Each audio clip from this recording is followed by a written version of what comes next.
Intelligent power, IQ level, subconscious mind, अवचेतन मन की शक्ति।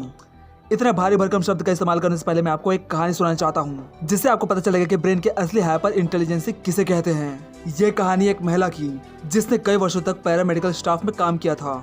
एक दिन उसने शादी के अवसर पर अपने ससुर को देखकर कहा कि आप मुझे सही नहीं लग रहे हैं। तो उसके ससुर भी मजाक मजाक में बोले कि तुम भी मुझे चुड़ैल जैसी लग रही हो। तो उस महिला ने कहा कि मैं मजाक नहीं कर रही हूँ, आपको सचमुच में अस्पताल जाने की जरूरत है। और अस्पताल में जांच के दौरान पता चलता है कि उस आदमी के बड़ी धमनी में ब्लॉकेज था और उसे किसी भी वक्त दौरा पड़ सकता था जिससे उसकी मौत भी हो सकती थी। लेकिन उसके बहू के इंटेलिजेंस के चलते उस आदमी की जान बच गई। लेकिन यहाँ पर सवाल ये आता है कि उसके बहू को सिर्फ शक्ल देख के कैसे पता चला कि उसे हार्ट अटैक आने वाला है। सो स्ट्रेंज ना, जबकि कोई एक्सपर्ट भी शक्ल देख के नहीं बता सकता कि इसे अभी दौरा पड़ने वाला है या नहीं।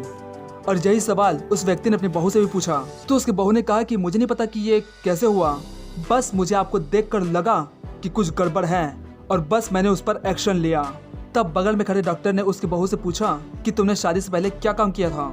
तब वो औरत बताती है कि मैंने पैरामेडिकल स्टाफ में काम किया था। तब वो डॉक्टर बताते हैं कि जब मेजर आर्टरीज में ब्लॉकेज होती है तब शरीर त्वचा की सतह नाजुक क्षेत्रों से महत्वपूर्ण अंगों तक रक्त भेजने पर फोकस करता है, जिसके परिणाम स्वरूप चेहरे पर रक्त संचालन का पैटर्न बदल जाता है। और आपने कई वर्षों तक मरीजों के साथ काम किया था ना, इसीलिए आप में ये हुनर आ गया है। अब आप में से ज्यादातर लोग मुझसे ये पूछेंगे कि भाई तुम कहना क्या चाहते हो। तुम तो बताने वाले थे सुपर इंटेलिजेंस के बारे में, फिर ये मरीज, हार्ट अटैक, इन सब के बारे में क्यों बात कर रहे हो। सुपर इंटेलिजेंस वो इंसान होता है जिसे सब कुछ आता है, जो सब सब्जेक्ट में अच्छा नंबर लेके आता है, जो क्लास में हमेशा फर्स्ट आता है, जिसे सब चीज आता है, जिससे हर फील्ड का ज्ञान होता है। वो होता है सुपर इंटेलिजेंस व्यक्ति। तो मेरे एक सवाल का जवाब दो, क्या रोनाल्डो को क्रिकेट खेलना आता है? क्या अल्बर्ट आइंस्टाइन को इन्वेस्टिंग आती है? या फिर उन्होंने कोई बॉक्सिंग चैंपियनशिप जीता है? क्या ब्रूस ली ने कभी वर्ल्ड कप जीता है? या फिर उसने हॉकी खेल के देश का नाम रोशन कर दिया है? अब बताओ, अब तुम ही बताओ। अगर तुम्हारी नजरों में मल्टीटास्किंग व्यक्ति ही एक सुपर इंटेलिजेंस व्यक्ति है तो फिर ये लोग कौन है फिर?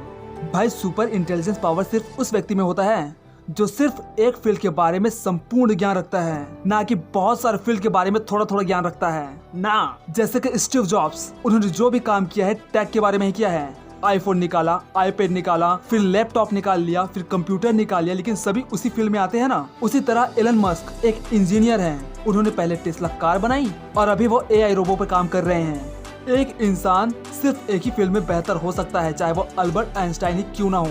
तुम मेरे कहने का मतलब समझ रहे हो ना? सिर्फ एक फील्ड को चुनो और उसके बारे में जितनी भी जानकारी है हासिल कर लो। अब मैं आपको ऐसे 3 टिप्स बताने वाला हूँ जिससे हर इंटेलिजेंट व्यक्ति फॉलो करता है, जिसने अपनी लाइफ में कुछ ढंग का अचीव किया है, चाहे वो संदीप माहेश्वरी ही क्यों ना हो। So number 1, don't corrupt your mind. कहने का मतलब यह है कि कोई भी आप एक फील्ड चुनो जिसे आप पसंद करते हो और फिर उसके बारे में बारीक से बारीक चीजों का ज्ञान लो। जैसे कि मैंने अभी स्टार्टिंग में बताया। अब ऐसा नहीं है कि आप बनना तो क्रिकेटर चाहते हो लेकिन मैराथन की वीडियोस देख रहे हो, बॉडी बिल्डिंग की वीडियोस देख रहे हो, मूवीज देख रहे हो, वेब सीरीज देख रहे हो। नहीं, भगवत गीता में एक तबाहीदार कोड है, चक्षुषा मनसा वाचा कर्मणा च चतुर्विधम प्रसादयति यूलोकम तम लोकोनु प्रसीदति। यानी कि किसी भी फील्ड में आप मास्टर तभी बन सकते हैं, सुपर इंटेलिजेंस को तभी पा सकते हैं जब आपका दिमाग, आपकी बातें, आपकी आंखें और आपका कर्म, ये चारों चीजें एक ही दिशा में भाग रही हो। तभी आप किसी काम में एक्सपर्ट बन सकते हैं, सुपर इंटेलिजेंस को पा सकते हैं। और इस चीज को हर एक बिजनेसमैन, एक एंटरप्रेन्योर और एक इन्वेस्टर फॉलो करता है। Number 2, reading books. हमारे आसपास जितने भी लोग होते हैं ना, वो सब डिग्रीधारी होते हैं, उनके पास दिमाग नहीं होता और यही अटल सत्य है। लेकिन जब आप बुक रीडिंग करते हो ना, तब आप उन व्यक्तियों के थॉट्स को जानते हो जो इस पूरी दुनिया में टॉप लेवल पर है, जिसका हर कोई सम्मान करता है। Like Ratan Tata sir, Gautam Adani, Steve Jobs, Warren Buffett, Elon Musk, Ramanuj. अगर आप इनके इंटेलिजेंस पावर को जानना चाहते हैं ना, तो इनकी लिखी बुक को पढ़ो, सब समझ में आ जाएगा। Number 3, change your daily routine. यानी कि आप जो काम रोज कर रहे हो उसे कुछ अलग ढंग से करो। जैसे कि आप राइट हैंड से ब्रश कर रहे हो रोज, तो इस बार लेफ्ट हैंड से करो। अगर आप अंडे को सिर्फ उबाल के खाते हो तो उसे कभी भुंजिया बना कर खाओ, कभी तल के खाओ, कभी आमलेट बना के खाओ। मतलब कि हर एक काम जो आप करते हो उसे कुछ अलग ढंग से करो। इससे आपका ब्रेन तेज होता है। क्यों होता है पता है? क्योंकि जब भी आप कोई भी काम को नए तरीके से शुरू करते हो ना, तो आपका दिमाग अलर्ट हो जाता है। यही कारण है कि अमीर लोग हमेशा और अमीर बनते जाते हैं। क्यों? क्योंकि वो अपने ब्रेन को ट्रेन करते रहते हैं। जिस तरह बिना ट्रेनिंग के बॉडी थुलथुल हो जाती है, उसी तरह बिना ट्रेनिंग के ब्रेन भी किसी काम का नहीं रहता। सो आई होप कि आपको इस वीडियो से कुछ सीखने को मिला होगा।